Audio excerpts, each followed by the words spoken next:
Elden Ring is an incredible game. FROMSOFTWARE has inarguably reached a new benchmark for quality and quantity for not only their works but open world gaming in general.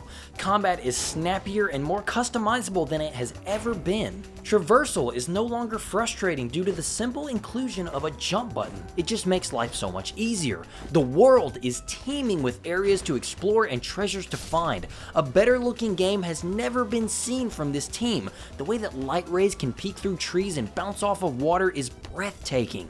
This is the most accessible title in a series of games that's known for turning people away at the mere mention of its name. But the penalty for death in Elden Ring has been considerably lessened thanks to these stakes of America all over the place. And besides a few seconds of your life lost to looking at a loading screen, you can die as many times as you want without losing any type of hard to come by resource. I mean every word that I just said, and you should believe me. But while I think Elden Ring is deserving of all this praise, I also think it deserves its fair share of reality checks. So if you get pissed off from just me saying those words, you're gonna love the rest of the video.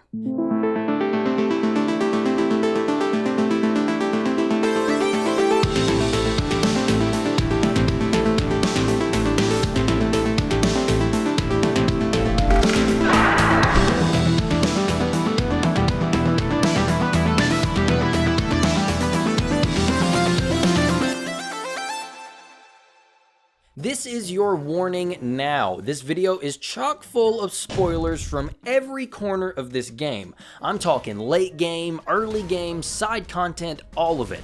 I'm at a little under 80 hours of playtime, so I've seen some stuff. Take that into consideration before you yell at me for something other than the things I say in the video. Now, just to reiterate again, I agree with all of the things I just said a moment ago. Elden Ring is a remarkable game. I have a lot of respect for the team and the monumental achievement that this game is. It's the most accessible to newcomers a Souls game has ever been, but while not bending to what makes FromSoftware's specific kind of game unique. But when we break it down to the bare essentials, how different is Elden Ring to the games we've been playing from this company since 2009?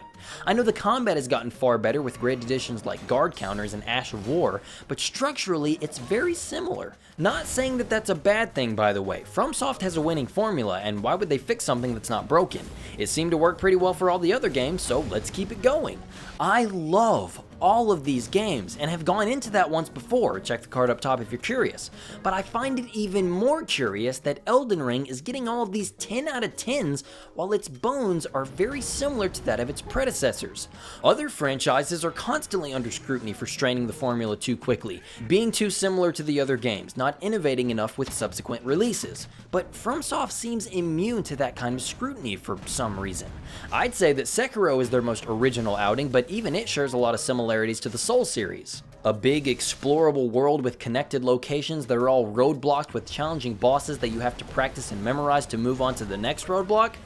This is the Souls formula boiled down. It works, and it works well. Now, Elden Ring comes out and gets 9.5s and 10s all over the place, but I couldn't help but feel this was a little much. Like, yeah, it's a very good game. 10s across the board would be entirely justified if Elden Ring existed in a vacuum, far removed from the Souls games and the legacy of games that they've inspired, if it was the only one of its kind. Because are 10s not usually reserved for something that like pushes the medium forward or is a huge technical achievement? Because from what I experienced in Elden Ring, it's neither of those things. I've played plenty of open world games before, and these performance issues are no technical achievement I've ever seen.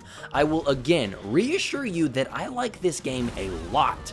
This is one of the best open world games I've ever played. It gets a lot of things right where its contemporaries stumble. The king has come to reclaim their throne here, with the exploration being my favorite part of the experience. Picking up crafting materials is painless to do. The world is packed with optional content that does a pretty good job of rewarding your fortitude with weapons and useful items. Discovery isn't spoon-fed to you either, leading to plenty of immersive realizations when picking up an item you know had been mentioned a few hours back. Combat is the best the Souls series has ever been, and a number of these bosses are a hoot to learn and take down. But my biggest problems cut through all of these positives, and the biggest one is that this is an open world Souls game, which misses the entire point of a Souls game for me. There is too much open world in this open world. Okay, now let me explain where I'm coming from. In the entirety of the Souls series up until this point, the games are in this beautiful balance between an interconnected world that isn't quite an open world by today's standards, and also not a linear action game. You're free to go to places that you're not necessarily supposed to go to at that point, and generally live your life without much restriction. The beginning of Dark Souls 1 in particular gave you the option to fight a large number of its bosses right out the gate. Now, you would be totally outclassed if you fought Sif or the Gargoyles as your first boss fight, but it's entirely possible to do so. I would classify that as pretty open design, wouldn't you? The example I used in the Dark Souls 3 video still applies as well. A big fork in the road happens when you reach the swamp. If you head for the Abyss Watchers and find that they're too much for you at that moment, then you can turn right back around and go all the way to the Cathedral of the Deep and take on the considerably less challenging Deacons. Sekiro is in the running too, with several deviations from the main path that you can go to and from at any time. Now, with Elden Ring, this is still the case, obviously, and even more so. You can travel all the way to Caelid, a very late game area, right out of the tutorial, and I know this because I did. I wandered and ran into some really challenging obstacles. This sounds no different than anything that came before, right? Fundamentally, the formula of choosing where to go, what you find, and what order it's done in is the same. But the difference is how long it takes to get between each of those things. In the previous games, everything was expertly compacted into these labyrinth-like worlds that would often weave and overlap into each other. It was an undisputed masterclass in world design. Elden Ring, on the other hand, has decided to spread all of these points of interest out over a humongous open world map, and in my experience, this means a whole lot of doing nothing. Riding torrent over long stretches of terrain where nothing is really happening. The traditional Souls level design is put on display in each of the game's legacy dungeons, more on that in a second, but the rest of the exploration felt much more sporadic. Is putting more and more negative space between points of interest a good thing to you guys? I know I would much rather just have all of the meticulously crafted content given to me through traditional progression. And I can hear the comments saying now that the space in between the big dungeons and towns gives smaller instances a chance to happen, like smaller scale stories for NPCs or little off the beaten path adventures. And I would be with you, that sounds like a great way to give little player experiences time to shine, and in all honesty, it does. There are things to do and see around every corner. We are bursting with activities to take part in and challenges to overcome. Only problem is, 9 times out of 10, it's another copy-pasted dungeon or cave that has another copy-pasted boss at the very end. I go into a dungeon with the same exact reused walls, elevators, stairs, corridors, even enemies most of the time. And you guys gave Dark Souls 2 for making long one-way dungeons when it came out. So what's the difference here? The one-way dungeons with no creativity on how they loop back out just screams quantity over quality to me. These types of dungeons feel like they're here to make the player go, "Oh, there's so much content in this game. There's so much to do." Yeah, because you did this before on the other side of the map. I'm not saying that there aren't some small form instances that don't shine through here. There are some dungeons that legitimately surprised me, like getting transported to this mining cavern where the workers were overseen by these bug guys that had this attack that homed in on me and killed me in 2 seconds. I really felt like I had stumbled into a trap and had to fight my way out. But then, I found several other mining caves that were almost identical. Not to mention those bug guys weren't actually unique to that cave. Yeah, here's my next and probably biggest point of contention. The enemies and bosses in this game. I think they're great. Typical Dark Souls enemies, of course, except for the bears, Jesus Christ. But check it out. I was exploring the basement in Stormvale and stumbled across this monstrosity. I was like, oh yeah, I'm about to get a cool item or something if I can manage to beat him. So I did just that. It took a while, but eventually I brought this crazy thing down. And I did get something cool for my troubles. I had a big fat sense of accomplishment as I went and I got my shit wrecked by Godric. But I still had it in the back of my mind that I overcame that monster in the basement. That is, until I found another one at the end of one of the dungeons. And then a third guarding a tree, and then a fourth as a regular enemy in Lindell, and then a fifth one at the end of another random dungeon. And no, it's not just this tree spirit, not by a long shot. I found this guy in an early dungeon and it took me forever to grind out his moveset and learn it to finally overcome him. And then he starts appearing multiple times as an enemy throughout the game. Well, that sure does take away from my original victory just a little bit. When I came to my first minor Erdtree, the first thing I said was, hey look, it's the Asylum Demon. But no, then I beat him and started seeing the same enemy at every other minor Erdtree I visited. And then one was just hanging out in the Lindell streets. Not with any sort of special moves for any of the new encounters, mind you. The same exact enemy. This giant that you can come across right as you leave the tutorial. It's crazy how much they reuse him. You can run into them casually in the open world, of course. I fought him as a boss in a mine shaft. They dressed him up to make them seem different here, and then they cosplay as Yetis when you go through Giant's Pass. When I found myself at the end of Redmane Castle very early in my playthrough, and I was up against these two guys at the same time, I decided to head in a different direction because I was doing absolutely no damage to one of them. I ended up fighting the weaker dude as a boss all on his own on the other side of the map. And then later on, I fought him as a regular enemy in Lindell. And the armored up guy, let's see, I fought him after I got warped to the top of the map. I fought two of them at the end of a dungeon. This enemy type was actually just everywhere. And that's another thing this game has a fetish for, making you fight two random tough enemies as a quote-unquote boss fight. Throwing two enemies in an arena and calling it a well-designed boss fight is such a slap in the face to the actually well-designed double battles in the series. And for the record, giving the enemies so much health that it barely makes a dent in the health bar does nothing but make me roll my eyes. Because it's not a matter of whether or not I can counter or dodge the attacks, it's the fact that these fights can take so long, and it just bores me. If I don't play them perfectly and only take the safe opportunities to get one hit in, the fights can last 15 minutes, and God forbid I make one mistake and get punished severely for it. Or even better, if the boss has 8 grapple moves like this douchebag, I want to crack my controller in 2. Fights like the Godskin duo are what I'm talking about. It's bad enough that they barely take any damage per hit, but they have a joint health bar, so killing one doesn't make the fight easier at all. This health bar is so big that you have to essentially kill both of them twice to win. If I feel like the boss deserves it, I'll take the time to learn how to beat them myself and eventually overcome the challenge. But it's this type of haphazard throw two enemies in an arena and call it a day that makes me feel perfectly justified in taking 2 people in there to literally break the boss, just so I can get on with my life. It genuinely baffles me that people think fights like this are worth a 10 out of 10.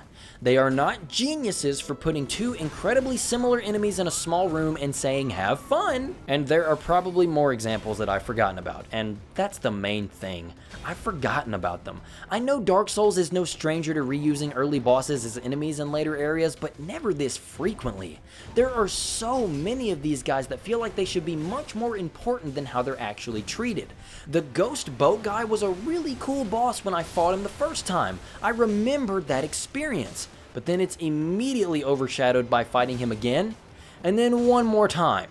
Could you imagine after finally beating the Nameless King, you just find him walking around with some grunts in the next area, or Vort for that matter? It'd completely diminish the euphoria you got from beating them the first time. And you might be saying, oh, they only do that with the important bosses, which, one, that's dumb. If it has a health bar down there to begin with, it should be important. But no, that's not even true. They reuse Margit on the way up to Lindell, and I counted 3 appearances from the Magma Worm, a boss important enough to give me an achievement when I beat him the first time. But then he's got one more boss fight that is literally exactly the same as the first one before he's demoted to just another enemy in the volcano area. Luckily, he decided to walk out of the arena and kill himself in the second boss fight because I was not about to keep beating my head up against this dude. And I made the Asylum Demon comparison, but do you remember the Capra Demon? Do you remember Smo? Do you remember the Executioner's Chariot? Do you remember Yorm the Giant? Again, I liked mostly all of the bosses I fought, but I just got sick of fighting them over and over. None of these enemies felt sacred, like they weren't above being just thrown at the player for any reason other than to be a challenging enemy at the end of a gauntlet. My personal favorites were this thing, the fire giant, Rolana's fight was really interesting, and I liked how weird the Godskin guy was in the volcano. And as I said, I really enjoyed combat this time around. Of course, Dark Souls combat has never been its strongest aspect, but it's much improved even over Dark Souls 3. Thank God we have a dedicated jump button. Being able to freely jump around makes not only exploration the best it's ever been, but it also gives combat more depth. Now obviously jumping was cherry picked from Sekiro's moveset and placed into Dark Souls, but that wasn't the only thing that got transferred over. We were lucky enough to get a rather basic stealth system and the posture meter, but with some changes for both. As far as stealth goes, I honestly think it's better here than it was in Sekiro. That's not saying much when you think back to how much stealth didn't work in Sekiro, but it's nice to have the option here. It came in handy with helping me take down large threats more times than I can count, and clearing rooms without being seen can be very satisfying. 2 heavy attacks while the enemy is unaware of you, and that's a free critical attack right there. And the posture meter works pretty much exactly as it did in Sekiro, except it's obviously not a one-hit kill, and it's also invisible? This is a weird one. I mean, Bandai Namco released a video themselves talking about it, so it's obviously an important mechanic. I suppose it makes sense to have it be invisible because it might be too easy to abuse it, and it could also detract from the tension some of these fights are full of, but I can't help but wonder what it would be like if we could see how close we are to breaking the enemy's posture. Fully charged heavy attacks are the best at dealing posture damage, then jumping heavies are the next best, and I can't prove this, but I feel like the new ability guard countering is tied for the next biggest posture damage output. Guard counters are a great addition. After blocking any attack, you can hit the right trigger and you'll retaliate with a big attack for very little stamina to boot. If you can gauge which attacks are safe to counter afterwards, it becomes an amazing option to utilize, especially since metal shields take significantly less damage after a physical hit. So you can take smaller enemies out very safely if you can guard counter correctly. And it can also be used to embarrass some of the bosses.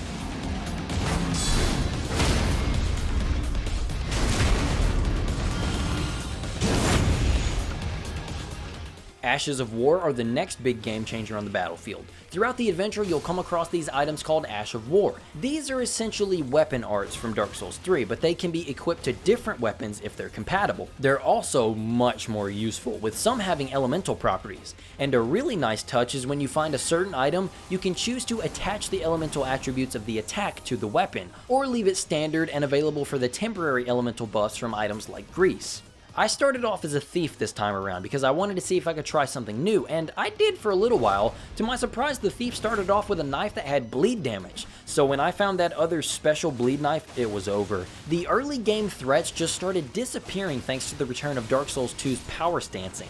If you have a weapon of the same type equipped in both hands, you can use a special combo. This obviously means you're left more vulnerable than usual, but the damage output is often worth it. But after a while, I did fall back into my heavy weapon wielding ways. I got some great use out of a bow and arrow this time around. I did miss my pyromancy, but the bow was a pretty good substitute.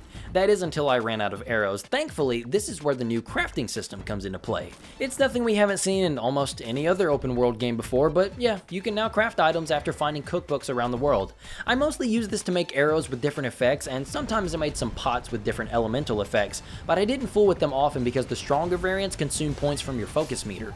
I just found better uses for it in the long run with things like my weapon arts, and also the summoning of phantoms. After getting the summoning bell and finding the vast number of summons out in the world, you can have a group of enemies fight alongside you in certain areas. Most of them aren't the best at dealing damage even after leveled up, and a lot of them cost a large majority of your focus meter to use, but they are good at taking pressure off during tough encounters. My favorite were the Skeletal Militiamen, mainly because if I could jump in and take the boss's attention while they were down, they could revive themselves like that enemy type normally does, giving me more time with their assistance. The worst aspect of combat, however, is something that I gave Sekiro shit for, and somehow they've made it worse since then.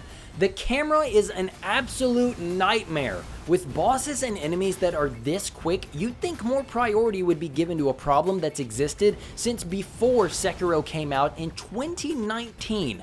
I want you to look at this and tell me it's a 10 out of 10 fight.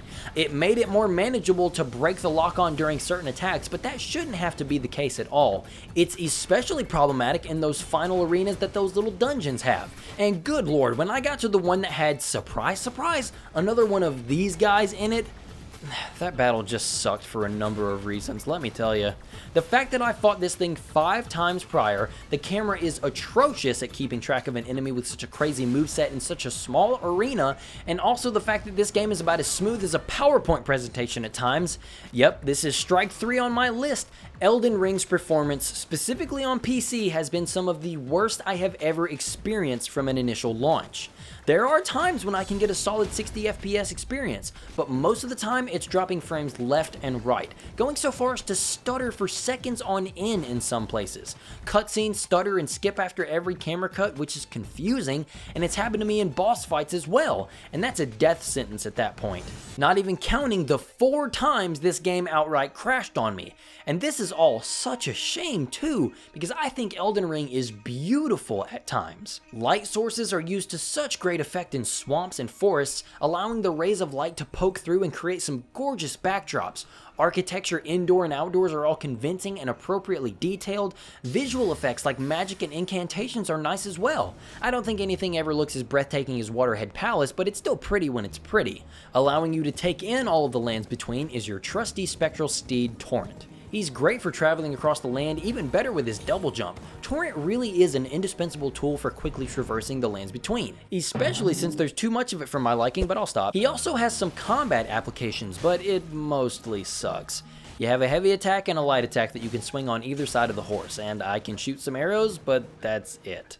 There's no way to use Ash of War. Hell, you can't even block. The fact that there are no defensive abilities for Torrent makes him the absolute worst way to approach most combat scenarios, because you're so vulnerable while on his back. You have a dash to speed up, but there are no invincibility frames or anything like that, so this is quite the letdown for one of the most exciting new features of the game. But at least the way he can be called upon to avoid some boss attacks is not only a visual treat, but quite exhilarating as well. The goodest boy can't be called upon anytime you want though. Most dungeons, understandably, don't allow Torrent to help you blaze through everything, with Legacy dungeons being no exception. Legacy dungeons are the gauntlets that come before the main bosses in the game, as well as probably being my favorite parts of the overall experience. I just really got the heaviest Dark Souls vibes from these places. There were just so many instances where I was like, oh yeah, this is what these guys are best at. The way these dungeons weave and fold back in on themselves just make me wish the entire game was laid out like the older entries, without the need for all of the recycled enemies and bosses, and without the need for such broad world design. And look, I am very aware that I'm in the minority here. I wish I had the heart to look past all these issues and call this the best game that Miyazaki and his team have ever put out. But I'm not about to lie to you guys and say it when I don't think it's true.